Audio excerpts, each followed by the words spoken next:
Everybody, I'm back as I promised with a movie review, but first I'd like to do a very fast shout out.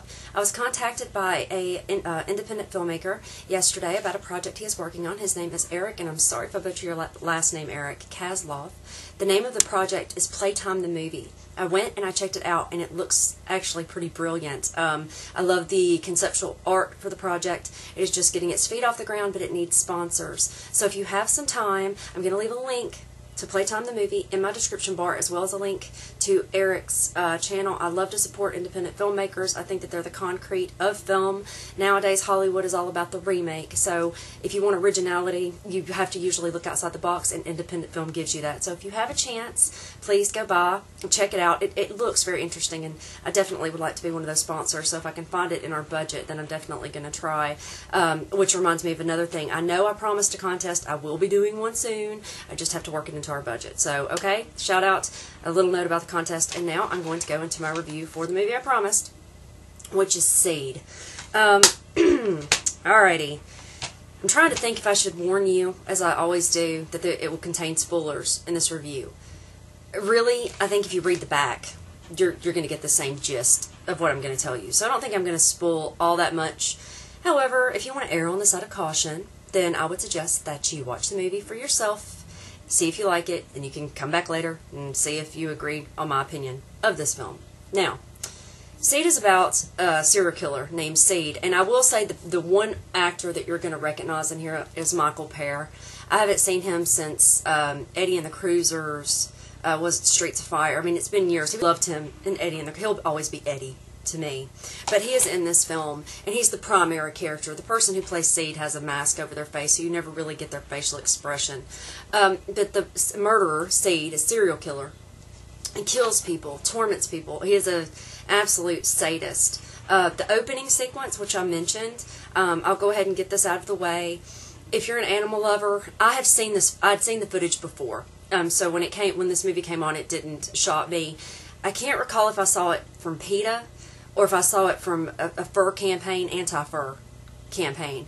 But it is of the fur industry, and it is very disturbing if you've never seen it before and if you're an animal lover. So I'm just going to warn you, it is of animals being skinned alive. You can hear them whining. This is a spoiler, but I'm just letting you know in advance because I know that some people are very sensitive to this sort of thing. So if that bothers you, you may want to cut the volume down and kind of fast forward through it until you get to the movie. But it shows our villain, Seed, watching the fur trade, watching these animals being abused. And you quickly gather that Michael Pear is the cop who has tried to stop him and has stopped him. But things don't go according to plan because when you are, and I needed to look this up before I did the review, but I forgot to, but I think it is actual law, some kind of weird law. I don't know if it varies state to state, but if you're electrocuted 3 times, if you're shocked 3 times or whatever for the 15 seconds and you survive, you're supposed to be taken to the hospital and set free.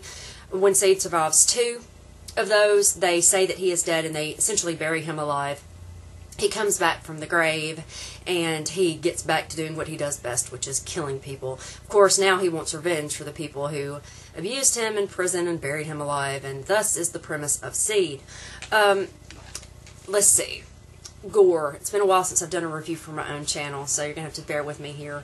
The gore was okay, but I'm not a big fan of CGI, and there's one scene in particular where it's heavily CGI'd, and you can tell. I didn't really like that all that much. The plot is okay. It's not a bad film. I can see what the filmmaker was trying to do, at least I think what he was trying to do. I think he wanted to kind of have like a, Michael Myers kind of bad guy or villain who is so powerful and strong that they just won't die. I mean, it's like Freddy versus Jason. Why won't you die? It's just, he won't die. But you have to suspend your disbelief a bit because he won't die. I mean, not only does he not die, but mofo can, walk on water. He is just, he's that and a piece of cake. If you can get past that in certain aspects of the movie, I think you'll enjoy it for what it is. However, if you're one of those nitpicky viewers who watch things and you go, that's not possible, or you start questioning things, or you go, okay, he's really going to do that in broad daylight and no one's going to stop him, things like that, this might not work for you. But if you can watch it and view it just for the fun of it, just to kind of see it. I mean, I guess a good example would be Freddy versus Jason. Totally different genres, totally different movies. But, you know, I watched that movie, and it's easy to suspend your disbelief. It's Freddy and Jason. I mean, come on. You know what I mean?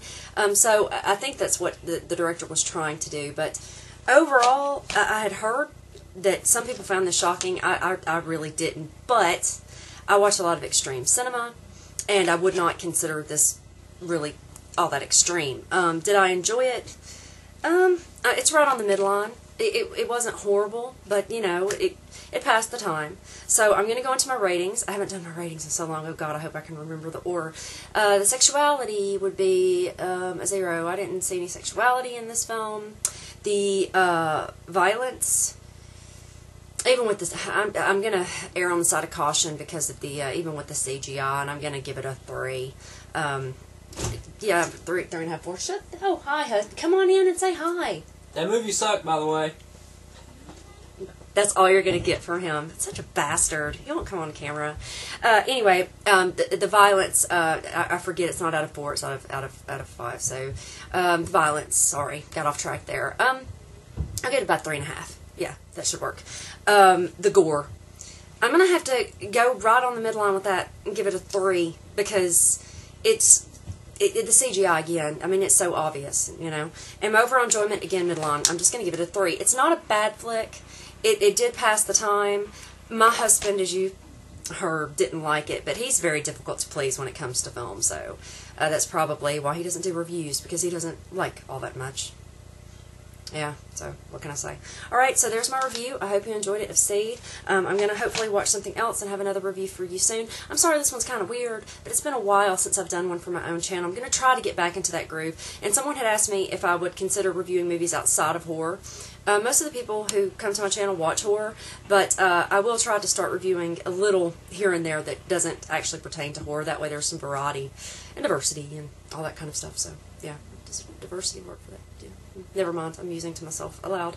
I hope you all have a wonderful weekend. I've got to go. I've got some work to do. But hopefully I will be able to watch some of your videos and chat with you all soon. Okay, have a good one. Bye.